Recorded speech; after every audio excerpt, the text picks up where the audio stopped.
Together, growing in faith, changing communities. Sebehambile abahlakaniphile. Sebehambile abayitshela ukuthi bangcono. Then uNkulunkulu waswangena. Ngimbuka uNkulunkulu eindoda very territorial. Ngimbuka uNkulunkulu eindoda engafuni ukusizwa abanye abantu. Ngimbuka uNkulunkulu eindoda engafuni ukulekelelwa. Ngibona uNkulunkulu ethi ngidedele ngizozenzela mina. And I think so many of us need that in our lives. We've tried and we failed. Look at us. It's called surrender. Ukuthi inkosi sengicela ukunika wena manje. Sengicela ukunika wena manje sonilwanini kuba wena ongenzelayo.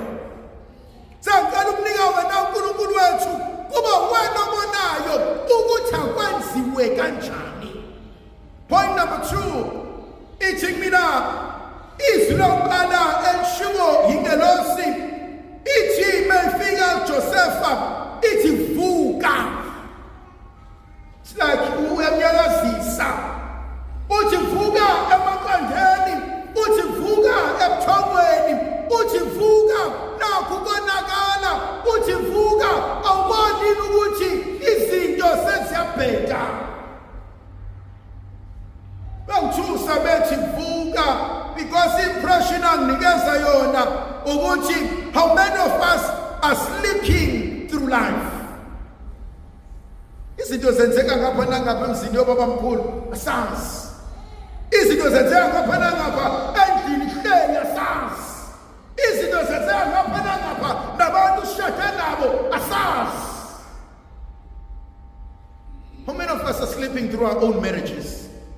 How many of us are sleeping through our own families? Uthi uyayazi into oshade nayo kodwa uyazi. Jamazi umuntu ohlendayo kade umazi. Uthi uyabazi abantu abafa kade ubazi. Uthi uyabazi abantu ohlenda bandlini kade wazi. That's why we get so many surprises. Hayibo usibani useyibulele besihlendayo nje izolo sidla nayo isapha. We didn't know mase sifika sithi siyaphenya. We only find out ukuthi ubhali inothi kunezinto that she was going through. Kunezinto he was going through and he has never told us, and yet behlele hleka. How many of us are sleeping slele? Pakwezinto zenzeka kodwa sakuthongweni omnyama. So then the second word that touches me, if you think lost kaNkulunkulu, ithi vuka emaqandeni, ithi vuka ebuthongweni, ithi vuka awuboni nikuyonakala.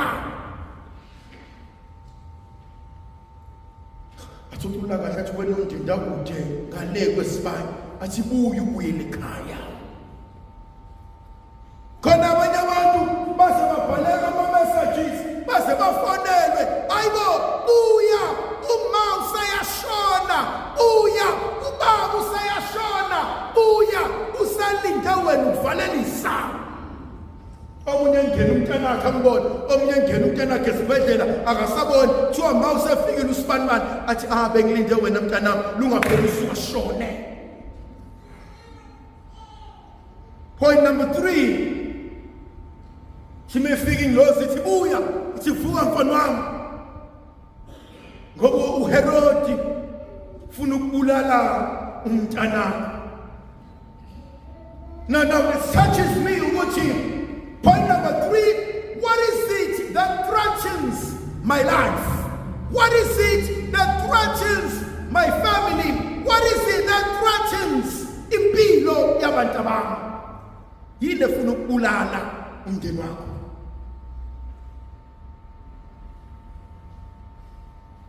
Yini efuna ukubulala umndeni wakho?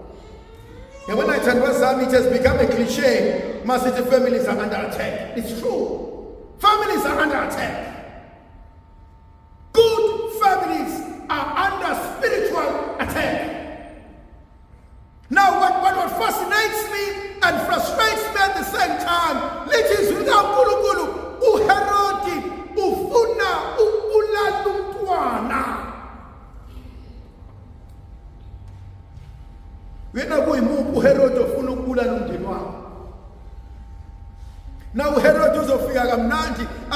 ngicela ukuzokhuleka, athi ngicela ukuzobona umntwana, athi ngicela ukuzomnika ama-gifts, athi ngicela ukuzomkhunga, kanti uyazi ufuna ukumbulala.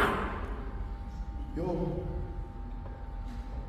yabasaba abantu besifazane. Yamazi umuntu ozothatha ucream wakho lo ugcobayo, afika ukuthatha ucream lo ugcotshwa wena ufake izinto, thathe na ucream lokhu ugcoba, uyawazi ugcoba every day, kanti uyazi ukuthi the very same cream sefake into kuyona ezokushisa. Very same person you've allowed into your space. What awusisa ngisafuna ukuyokhama, awusisa naku kuphelela ukuthi basothi don't worry, hambela phana kamereni uzoyisisa, uzoba right, uvale umnyango for privacy, athatha afake akushiye njalo. Very same person you've opened your house to. Baningi abantu abafika bebasha athi uyazi ngifuna ukuzobona umntwana, ngiyamsaba mina umuntu ofuna ukudlalisa ingane yami ngingekho. Yagcina idlaliso sibanibani wayinikeza usweet. My own uncle kuthiwa malume wami eseteksini wanikwa umuntu sweet, wawudla usweet njengengane. Izwi lakhe was never the same afterwards. Was wafahohoza. Wanikwa umuntu nje sweet. Ngiyamsaba mina umzali carefree ngengane. Ngiyayibuka nje mangemise ngibone gijima ingane ezincane la, ngithi mina hey basizalwa balezi ingane abakazi bagilwa abantu laba. Lithi izwi kaNkulunkulu Herod uyena ufuna ukubulala. What fascinates me and frustrates me, uHerod akadingela utho uyinkosi. Khona omunye umuntu ozokudestroya, not because konke ayidingayo kuwena, uzokudestroya ngoba ufrustrated ngento ozoba iyona. I mean, uJesu is only a couple of days old and yet he frustrates uHerod. Yazi khona omunye umuntu olwa nawe, yena usebonile into uNkulunkulu ayibekile kuwena, kodwa wena ungakayiboni. And you're like, why abantu bengizonda mina? Why abantu bengafuni ukuthi? No, it's because they see lona bekhula soba inkinga. Khona lesisilwane ekuthumndeni, nesazi isilwane ekuthumndeni. Wena njalo bulokhuza la kumina, mina bekade ngikwenzela izinto, mina bekwade ukhothama kumina, mawukuthi uChristmas mina ngithengela wena nezingane zakho, mina nginikeza igrosa, mina nginikeza ukuthi uyazi mina ngakuzonda mase ngithola ingane, mina ngakuzonda mase nihlakanipha ingane yakho, mina ngakuzonda mase ngibona impumelelo ingane yakho, ngoba ngiyakuphinda uzokhothama. Khona umuntu akuzondela ukuthi awusamdingi. Kana ngibreadwinner, bakuyimina umnikazi kakhiye, bakuyimina umnikazi wempuphu. No longer. What threatens your family? Married couple, they're in competition. Banohola kangono, banono ukuthi mina ngenakho. Solo kade ngishadisa umfowethu, sibhizi laphana sebashadisa. Hey base badakwa abantu bakaNkulunkulu. Hey bayakudla abantu utshwala. Bese ngiyakhuluma namancane ngithi kodwa madoda abantu abaphuza kangaka kwenze njani, ebese yangikhwela omunye ofowethu athi yazi uthini, athi ungathuki kakhulu, yazi abanye abantu uthola selo baqala ngomhla ka-15. Athi khona abanye abantu mabevala baqala utshwala, baphuza utshwala, they are carried over by the wave of a Christmas and holiday season. Babaphuze umhla ka-24, 25, 26, umhla ka-27, 28 bayaphuza, masiphelile imali sebephuza kule mcimbini yenzayo. No, but ningahleki. I would like you to do an exercise for me. Not now. But do an exercise for me in January. Go and print out your bank statement. Go and print out your bank statement and ask yourself, was this swipe, was this same, was this necessary?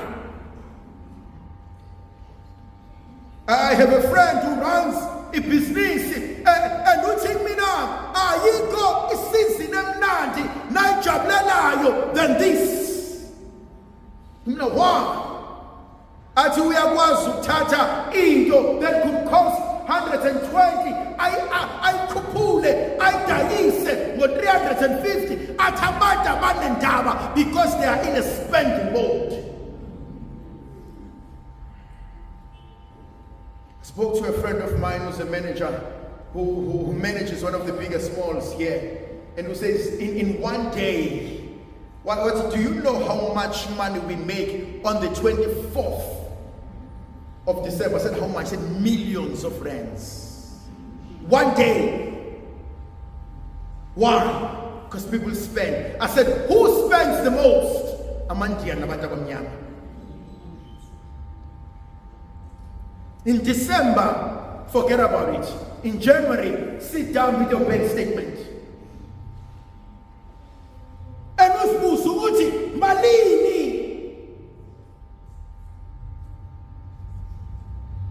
Now what touches me, uthi uNkulunkulu uHerode ufuna ukubulala umntwana abasathi mthatha umntwana libaleke iyokasha eGibhithe. Khona lenkonzo abalekile. Baleka. Athobhala kahle encwadini lesilo athi wena osusindile enkembeni athi baleka ungasama. Baleka. Don't think you're strong enough. Kayitshela ukuthi uzoba right. Mawukuthi ukwazile ukusinda, baleka uyokasha. Hayi thandwa sami, hambe emathuneni, baningi abantu abalele phansi ekumele ngabe kubhale ukuthi isikhwaga afile namhlanje. There is no reward for being isikhwaga except ukufa. Wona ususindile baleka. Izolo ngikhuluma nomfowethu, one of my cousin brothers, sikhuluma ngale ndaba leyo tshwana. Uthi hey yabona mina mfowethu mase ngiphuzile ngiyambuza unkosikazi wami enengane zami ukuthi njani mase ngiphuzile ngoba yazi mina ngenza i-decision ukuthi angifuni ukuphuza ngifane nobaba. He's younger than me. I didn't think he knew what his father was, but he remembers ukuthi ubaba wakhe mesedakiwe ukuba muncinci. Yamshaya leyo nto to a point yokuthi wathi yena mayiphuza watshela unkosikazi nabantwana wathi if ever I do into ezonilimaza anongitshela ngiyobiyeka utshwala. Bese ngithi mina kena kusasa, don't you think you are already late? Ufunelani ukubalimaza ngento walinyazwa wena ubaba wakho?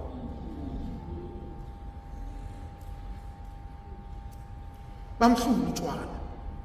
Beyamhlula manje nezingane zakhe ezomhlula. Iphonto engifuna ukuya kuyona lithi izwi kaNkulunkulu baleka uyocasha because uHerod ufuna ukubulala umntwana. What happened ekubalekeni kwami if ngibaleka nenkinga vele okuyona efuna ukubulala. But sometimes the worst person who wants to destroy us, it's not an outsider. Endleni naye endlini. Yena lethu kufa. Yena zasilimaza. Because the sad part, many of us are in denial. The sad part, many of us is pushing into. The sad part, many of us have said, I'm yegeni velunje ngeke samshintshe. Because Yesu la benathi sibusifikele. Sikhanyise sinika amandla nomusa nothando lukaNkulunkulu. Weyisele ndodana nomoya oqhelileyo. Amen.